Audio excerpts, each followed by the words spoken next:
Welcome to the wonderful world of the high wheeler. It's wet, wet, wet, but that won't worry us. We're at Knutsford in Cheshire and scene of the biggest penny farthing event in the year 2000. Apart from Knutsford's historical association with the penny farthing, it's also famous as being the town in the novel Cranford by Elizabeth Gaskell. It's where Richard Harding Watt built his Italianate architecture, and it's where Martin Bell fought to become an independent MP. The River Lily that flows through Knutsford is the smallest in Europe, but they don't regard that as a claim to fame. Surrounded by 6 manorial estates, Knutsford was the seed plot for the gentry, who, by the way, took more than a passing interest in horse racing. Knutsford was part of the racing calendar. The racecourse was on Knutsford Heath, and the splendid grandstand was truly aspirational. Today we've come to see a different kind of race, the Knutsford Great Race for high wheelers, or penny farthings as they're known today. This race takes place every 10 years, and this year's event is in aid of the Children's Society. This Italianate creation by Richard Harding Watt was built in 1902, 10 years after the last penny farthing was manufactured. It's from here that one of our cameramen has jumped on a bike.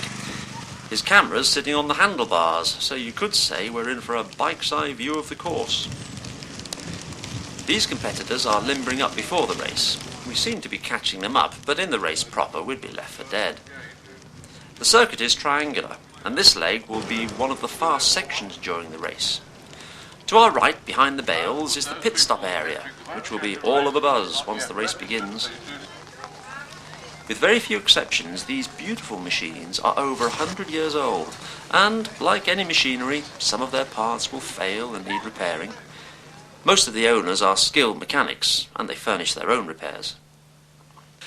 Now we are entering the second leg, which is a narrow footpath running alongside the lake. Overtaking is going to be hazardous along here. The track rises steeply, and you need to hit it at speed, otherwise you'll be forced to come off at a time which is not of your own choosing, and those behind you will usually come off one way or another.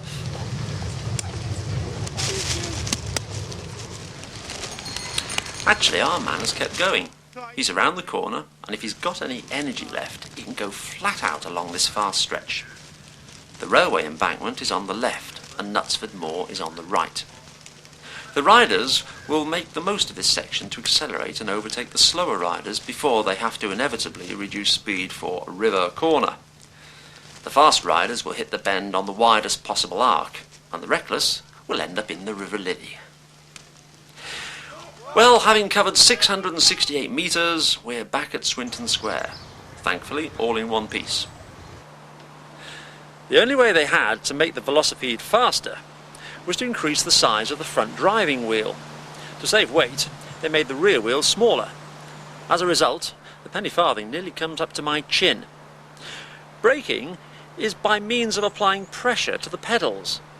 But if you're going too fast downhill, well, you're on a wing and a prayer. Racing penny farthings was very popular between 1870 and 1890, and we are indeed privileged to see a race here today. Make no bones about it, riding a penny farthing is a dangerous business, and racing penny farthings is big time dangerous. Now, let's go to the start of the race.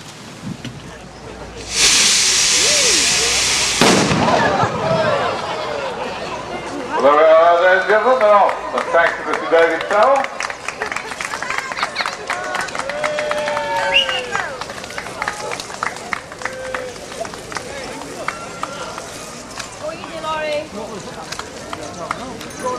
Don't go easy.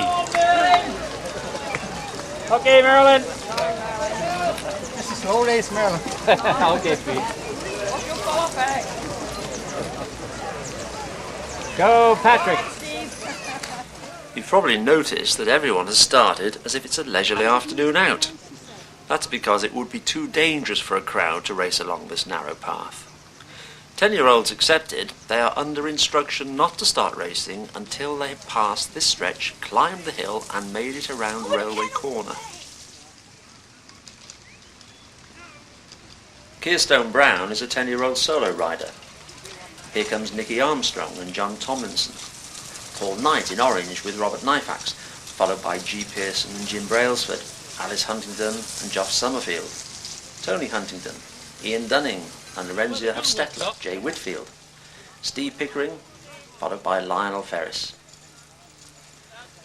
Alan Skevington, Madeline Pickering, Merlin Evans, Pete Matthews and John Malseed, Eric Lunn, Steve Maroney, Steve West, Patrick Rooney and P. Burgess,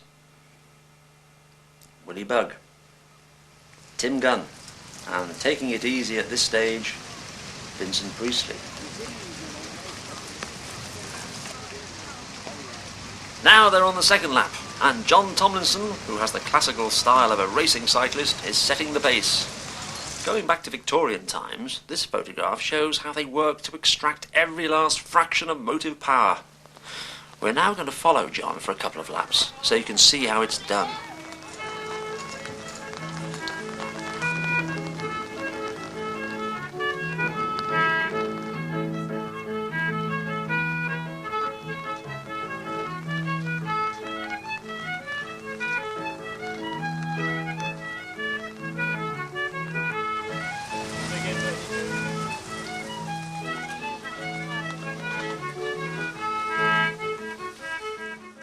We couldn't possibly manage him to get on stage. The water was running down the back and coming out of their shoes.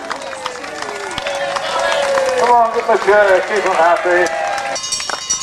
It's almost 5 o'clock, and we're entering the final lap.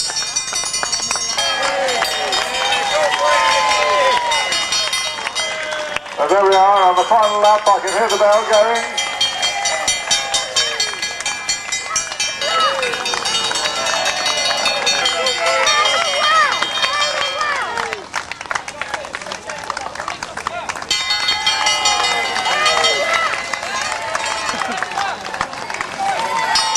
Come on, give the chair. My chum, they've worked hard.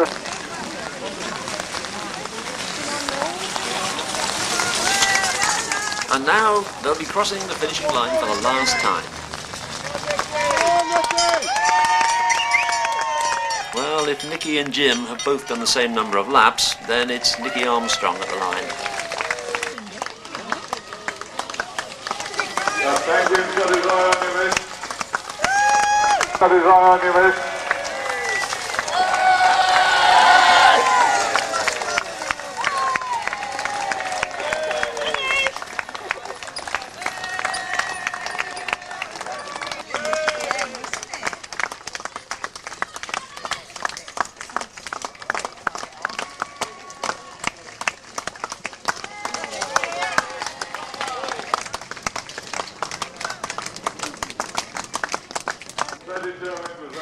Here comes Robert Knifax, shaking the water out of his shoes.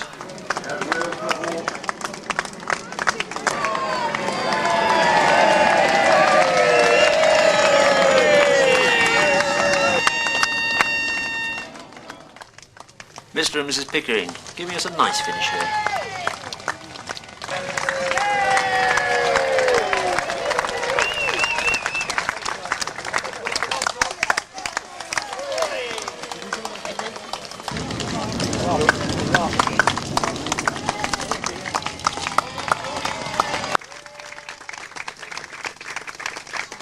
And today's winner is Jim Brailsford with 106 laps. Well done, Jim.